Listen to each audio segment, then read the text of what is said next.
Have you ever seen this egg? In United States, this egg is called a century egg or 1,000-year egg. The reason it's called like that is because the people think the egg has 1,000 years of history because the yolk is black. This egg in China is called 皮蛋 or 松花蛋. The word 松花 egg means song means pine tree, hua means flower, because sometimes when you see the egg, the egg white has something like a pine tree leaves. Of course, the pine tree leaf means the picture of the pattern inside the egg white. It's not you draw the picture, it's just generated by itself. A lot of friends around me feel scary to eat century egg, but let me tell you, it's really tasty. In the United States, typically you can buy century egg in a grocery store in Chinatown.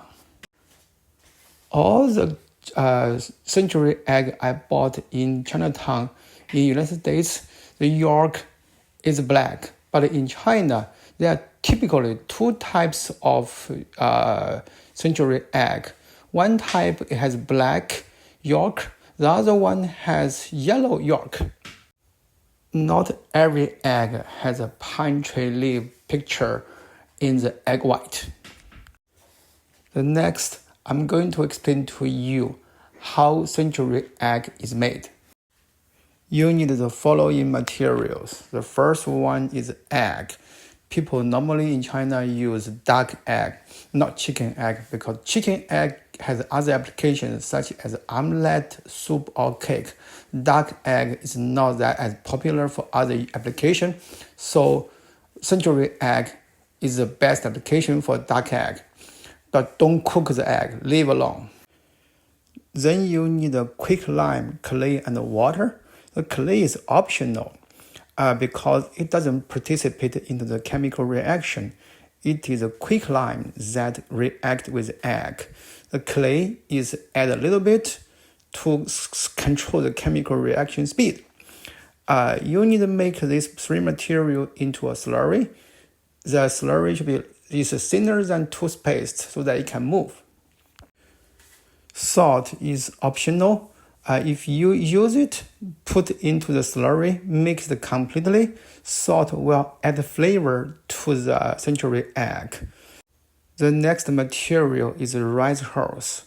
Don't put the rice hulls into the slurry. I will explain to you how to use it during the procedure. Here is a small video clip show how to put the egg into the slurry and how to make it. Let's watch.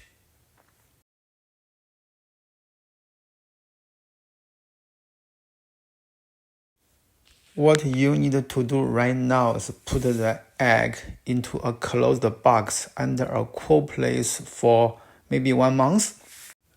Let's talk about the chemical reaction during the 1 month time. The major component of the lime slurry is the calcium dioxide, which is a very strong alkaline material. The calcium dioxide slowly penetrates into the egg. It crosses the egg shell, react with the egg white and the yolk. And as time goes on, the egg white solidified into a jello-like material.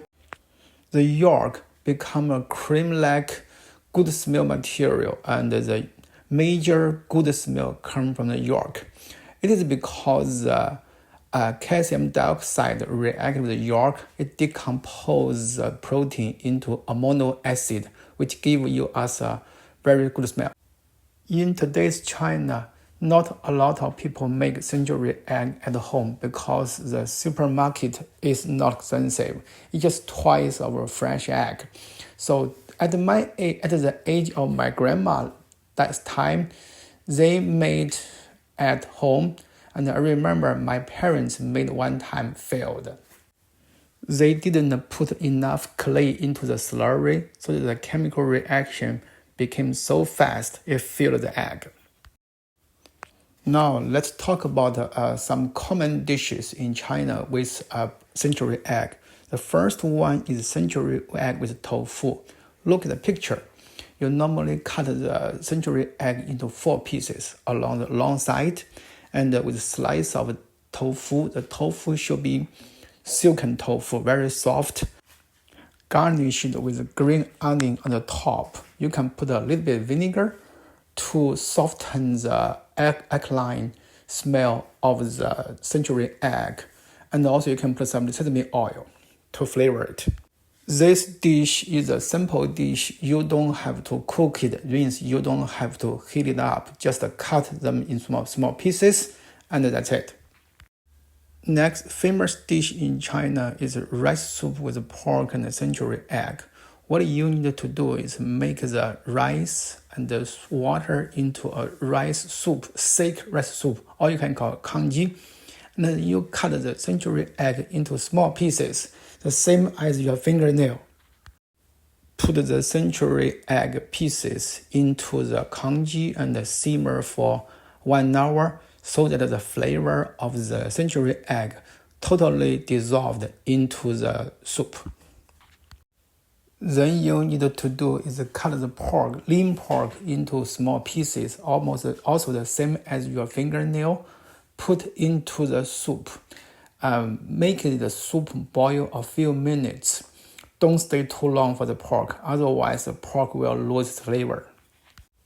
History shows that the century egg was invented about 600 years ago. Hopefully this video will help you to understand the century egg and like it. Thank you very much.